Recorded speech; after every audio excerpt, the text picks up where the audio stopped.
जो रिकॉर्डिंग नहीं हुए है ना, बोला आशा है कि आप सब बहुत बड़ा दुलार दोगे। भगवान भोलेनाथ के बारात जाना है ना, भगवान भोलेनाथ के बारात जाना कि नहीं जाना है? चले चले चले हाथ ऊपर करो। हम मने मन में सोच रहे हैं भगवान भोलेनाथ के बारात जाना। बड़ा प्यारा गीत है, मुझे लगता है मतलब विश्वास है जैसे पिछले बार वो बहुत भयंकर करेगा, मुझे लगता है बात बहुत काबर अपन जन पीछे संजय उधर रात नहीं है ना भाई। भगवान भोलेनाथ के बारात जाना है। भगवान भोलेनाथ के बारात कौन कौन जाते हैं? नंदी, भृंगी, विष्णु जी, ब्रह्मा जी, बहुत सारे देवता मत जाते हैं। और कैसे जाते हैं? भगवान भोलेनाथ के वेशभूषा देखते ना तो ब्रह्मा जी, इंद्र जी ऐसे हैंडसम रहते है ना गुरु जी, हैंडसम रहते। ओकरे से भगवान भोलेनाथ संग बारात जाकर अपन टोली लगा कर लेते। भगवान भोलेनाथ रात के ऊपर सांप गला लड़ता है ना। गाना से भजन में आप सबसे नाम लेना क्या करना है? एक सुनता भोला जी होगा के तोरा, एक सुनता भोला जी होगा के तोरा, एक सुनता भोला जी होगा के तोरा, होगा सही बरतिया बंधन के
नहीं लगेगा। हाथ पर होना चाहिए। क्या कहना है? एक सुन तो भोला जी होगा के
आप जम्मू चला बारात जाना है ना?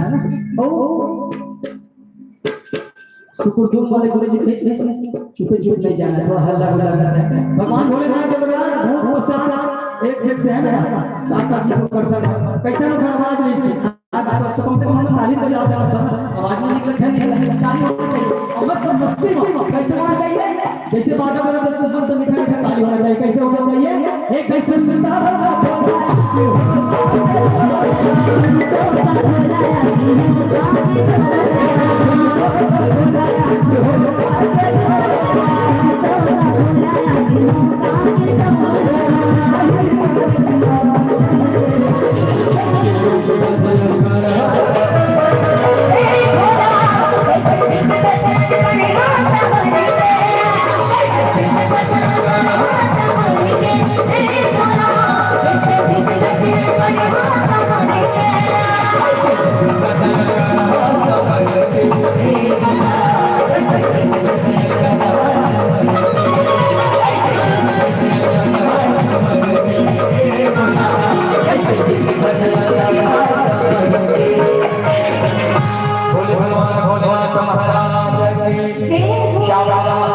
चंद्र की जय हो।